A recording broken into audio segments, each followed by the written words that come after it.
Shri Bhuvi properties private limited వారి 7 hills future city ఇప్పుడు మన సాగర్ హైవేలో నమ్మకానికి అమ్మలాంటిది మన భూవి ప్రాపర్టీస్. నమస్తే.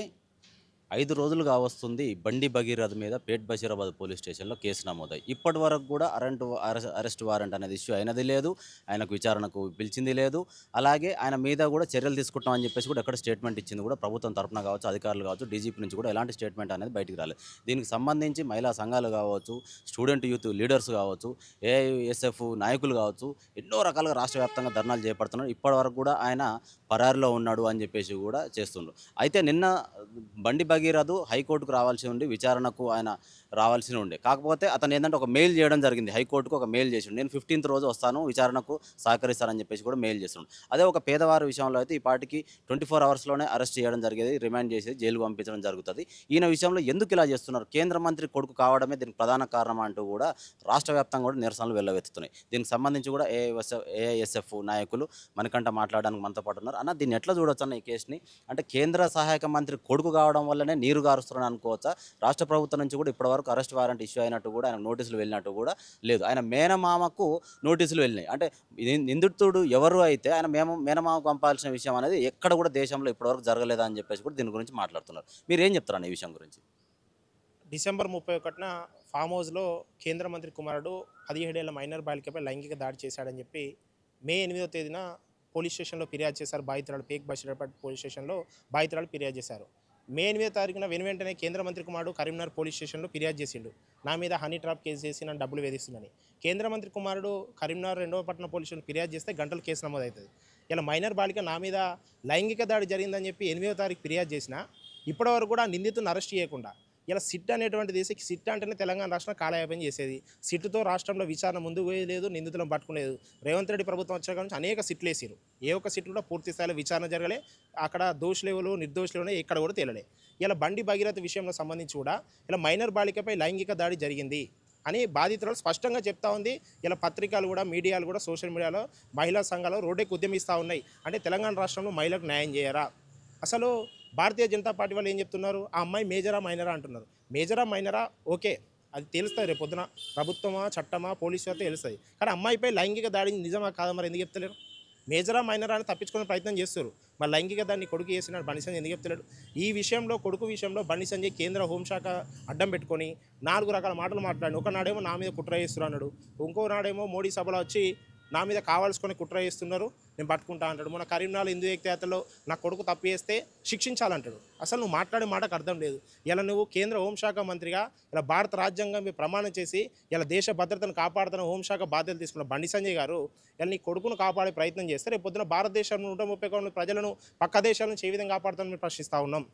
ఇలా ప్రభుత్వం కూడా ఉద్యమకారులైన మేమేమైనా సెక్రటరీ పిలుపునిచ్చినా, అసెంబ్లీ పిలుపునిచ్చినా వెంటనే ఎక్కడున్నా కూడా ఏ మూలలో ఉన్నారో ఫోన్ ట్రేస్ అవుట్ చేసి దొరకబట్టుకొస్తారు, ఫోన్ స్విచ్ ఆఫ్ చేసిన. ఇలా బండి సంజయ్ కొడుకు మీకు దొరుకుతలేడా? అంటే రాష్ట్రంలో రేవంత్ రెడ్డి హోంశాఖను తన వద్ద పెట్టుకొని కేంద్ర హోంశాఖ సహాయ మంత్రిగా దోస్తుగా ఉంటూ కేంద్ర హోంశాఖ సహాయ కుమారుని బండి సంజయ్ రేవంత్ రెడ్డి కాపాడే ప్రయత్నం చేస్తూ ఉన్నాడు. ఇది మంచి పద్ధతి కాదు. తెలంగాణ రాష్ట్రం దేశానికి ఆదర్శంగా ఉండాలంటే ఈ తెలంగాణ రాష్ట్రంలో 17 ఏళ్ల మైనర్ బాలికపై జరిగిన లైంగిక దాడిని ముక్తకంఠంలో ఖండించి ఇలా తెలంగాణ రాష్ట్రంలో అల్లు అర్జున్ ఒక సినిమా వ్యవహారంలో తోపులాట జరిగిందని వెంటనే అరెస్ట్ చేసిన. అంటే అల్లు అర్జున్ కో న్యాయం, ఇలా బండి సంజయ్ కుమార్ని కో న్యాయం. రేవంత్ రెడ్డి గారు మీకు ఏ మాత్రం మహిళల పట్ల సిద్ధశుద్ధి ఉన్నా ఇలా కేంద్ర ప్రభుత్వం బండి సంజయ్ వత్తాసు పలకకుండా వెంటనే కేంద్ర మంత్రి కుమార్ని అరెస్ట్ చేయాలి. ఈ కేంద్ర మంత్రి కుమారుడు చేసినటువంటి లైంగిక దాడి వల్ల తెలంగాణ రాష్ట్రానికే చెడ్డ పేరు వచ్చిందని చెప్పి కేంద్ర ప్రభుత్వాన్ని కూడా కేంద్ర మంత్రిని బర్తరఫ్ చేయాలని రేవంత్ రెడ్డి డిమాండ్ చేయాలి. రేవంత్ రెడ్డి మాటలు తప్పించుకునే విధంగా ఈ కేసు నుంచి తప్పించే విధంగా వ్యవహరిస్తున్నాడు. కాబట్టి ఇది సిగ్గుచేటు. వెంటనే కేంద్ర మంత్రి కుమార్ని అరెస్ట్ చేయాలని చెప్పి కోరుతాను. అంటే ఏదైతే బీజేపీకి సంబంధించిన మహిళా నాయకులు కూడా దీనికి సంబంధించి ఇదే కాదు, లవ్ జిహాద్ కావచ్చు, కుల మతాలకు సంబంధించిన దేవుల మీద దాడులకు సంబంధించి కూడా ఎన్నో చోట్ల వాళ్ళ వాయిస్ అనేది వినిపిస్తూ ఉంటారు. ఇప్పుడు ఇది జరిగి 6వ రోజు అవుతున్నప్పటికీ బీజేపీకి సంబంధించిన మహిళా నాయకులు ఎవరైతే మన సుంకర మౌనిక గారు కావచ్చు, మాధవీలత కావచ్చు, ఇంతకుముందు ఒక తేజస్వి ఛానల్కి సంబంధించిన వీళ్ళందరూ కూడా ముందుకు వచ్చి వాయిస్ అనేది వినిపిస్తుండే. దీనికి సంబంధించి ఇప్పటి వరకు కూడా ఒక్క దగ్గర కూడా వాయిస్ వినిపించలేదు. అంటే మాకు కొన్ని పార్టీ లైన్స్ ఉంటాయి, అవి దాటి మేము మాట్లాడకూడదు అని అంటున్నారు. వాళ్ళకి ఏం చెప్తారన్న మీరు దీనికి సంబంధించి? భారతీయ జనతా పార్టీ కేంద్ర ప్రభుత్వం నినాదం బేటీ బచావో బేటీ పడావో. ఇలా బేటీ బచావో బేటీ పడావో కేవలం నినాదానికి మాత్రమే పరిమితం అవుతుందా? భారతీయ జనతా పార్టీలో ఉన్న నాయకులు, మహిళా నాయకురాలకు ఇలా ఒక హిందూ బిడ్డ తెల్లారు లేస్తే హిందూ ధర్మం అని చెప్పి గల్లీలోకి వచ్చి రెచ్చగొట్టి ఓట్లు వేసి రాజకీయం పంపే గడిపే భారతీయ జనతా పార్టీ నాయకులు ఒక హిందూ బిడ్డ మైనర్ బాలికపై లైంగిక దాడితే స్పందించరా? మన బిడ్డ కాదా? మన హిందూ బిడ్డ కాదా? మన తెలంగాణ బిడ్డ కాదా? మన ఇంట్లో ఒక బిడ్డ లెక్కనే భావించాలి మనం. అలాంటి మైనర్ బాలికపై లైంగిక దాడి జరిగితే భారతీయ జనతా పార్టీ నాయకులు కానీ మహిళా నాయకులు కానీ స్పందించకుండా ఇలా మహిళా లోకాన్ని పూర్తిగా విస్మరించే విధంగా భారతీయ జనతా పార్టీ వ్యవహరిస్తూ ఉన్నది. ఇలా రామచంద్రరావు గారు అంటాడు బండి సంజయ్ కుమారుడికి సంబంధం, అది కుటుంబ సంబంధం, బండి సంజయ్ గారు మా కేంద్ర మంత్రి. ఎస్, బండి సంజయ్ సంబంధం లేనప్పుడు రామచంద్రరావు గారు రాష్ట్ర వ్యాప్తంగా మైనర్ బాలికపై జరిగిన లైంగిక దాన్ని ఖండిస్తూ నువ్వెందుకు నిరసన కార్యక్రమాలు ఎందుకు మీరు ఇయ్యారంటే ఇలా బండి సంజయ్ చేసిన తప్పు వాళ్ళ కొడుకును కాపాడే ప్రయత్నం చేస్తుంది కాబట్టి దీని వెనుక భారతీయ జనతా పార్టీ ఇలా అనేక రాష్ట్రాల్లో చూసిన భారతీయ జనతా పార్టీ ఉత్తరప్రదేశ్లో కానీ, గుజరాత్లో కానీ, బీహార్లో కానీ అనేక రాష్ట్రాల్లో భారతీయ జనతా పార్టీ నాయకులు అత్యాచారాలు చేస్తారు, రేపులు చేస్తారు, మానభంగాలు చేస్తారు, మర్డర్లు చేస్తారు. అంటే ఇలా భారతీయ జనతా పార్టీ తెలంగాణ నాయకత్వం కూడా ఎక్కడో ఉన్న బీహార్, గుజరాత్, ఉత్తరప్రదేశ్ సంస్కృతి తెలంగాణలో కూడా పెంపొందించే విధంగా ఆ యొక్క రేపుల సంస్కృతి, లైంగిక దాడి సంస్కృతి తీసుకొస్తుందంటే ఒక్కసారి ప్రజాలోకం కూడా ఆలోచించాలి. ఇలాంటి భారతీయ జనతా పార్టీని తెలంగాణకు వస్తే రేపు అనేక మంది కూడా లైంగిక దాడులు జరిగే అవకాశం ఉంటుంది. కాబట్టి ఒక ప్రజలంతా ఆలోచించి ముక్తకంఠంతో మైనర్ బాలికకు అండగా ఉండి బాలికకు న్యాయం జరిగేంత కూడా మనం అందరం అండగా ఉండాలని కోరుతా ఉన్నాం.